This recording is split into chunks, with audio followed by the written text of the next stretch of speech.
Oh,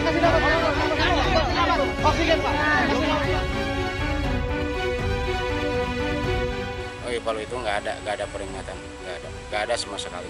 Jadi gempa itu memang memiliki recurrent period atau return period atau periode ulang.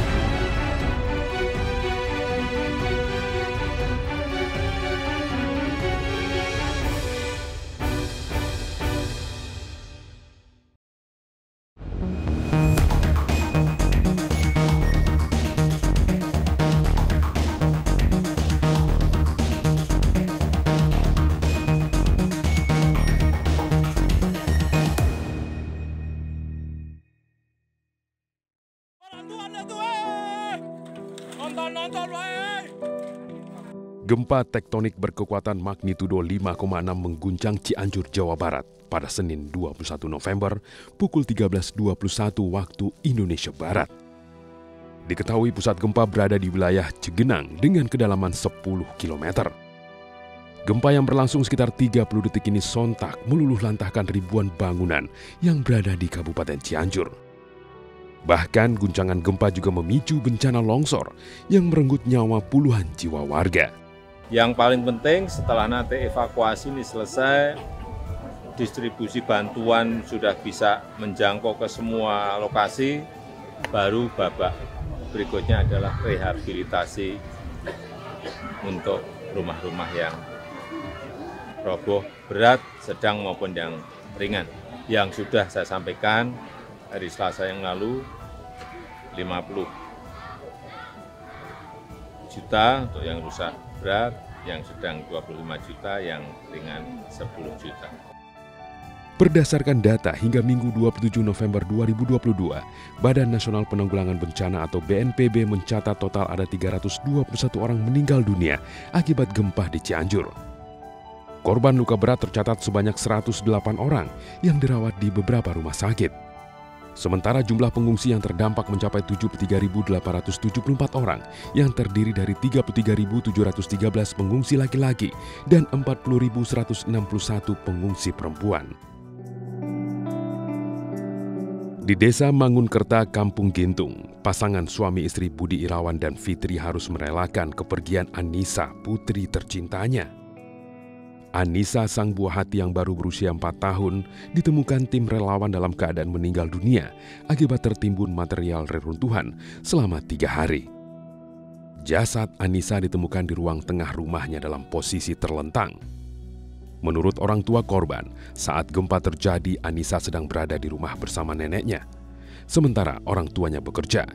Beruntung nenek korban selamat dalam peristiwa nahas tersebut. Pada waktu kejadian, almarhumah ini sedang berada di mana nih?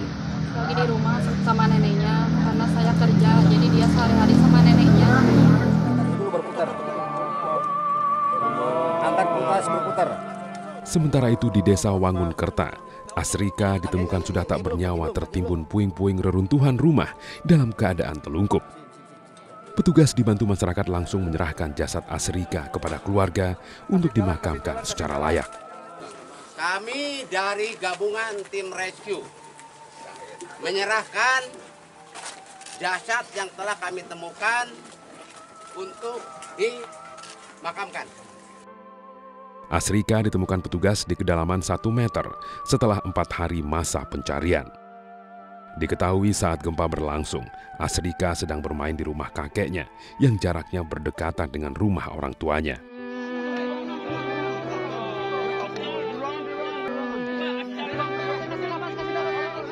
Berbeda dengan nasib Anissa dan Asrika, Aska berhasil dievakuasi petugas dari reruntuhan rumah yang roboh akibat guncangan gempa di Kampung Rawacina, Desa Nagrak. Saat itu petugas melihat tubuh bocah 5 tahun ini masih bergerak di balik timbunan material bangunan 2 hari setelah gempa melanda. Sementara anggota keluarga Aska lainnya masih dalam pencarian petugas.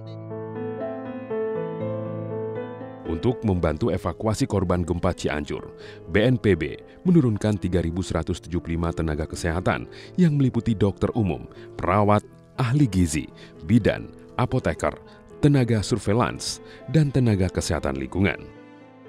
BNPB juga sempat menyampaikan bahwa Satuan Tugas atau Satgas Gabungan sudah menemukan titik pengungsian di seluruh Kabupaten Cianjur.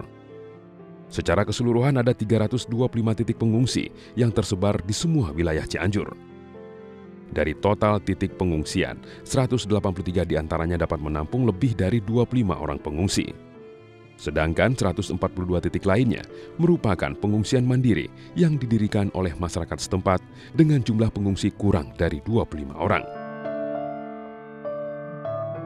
Hampir 2 pekan berlalu, namun proses evakuasi dan pemulihan korban gempa Cianjur masih terus berlangsung. Sejuta tanya pun mengemuka, mengapa banyak jatuh korban jiwa, warga tak berdosa. Tim iNews mencoba mencari jawabnya dengan menelusuri bagaimana sistem mitigasi bencana alam di Cianjur bekerja. Sesaat lagi, hanya di iNews Files.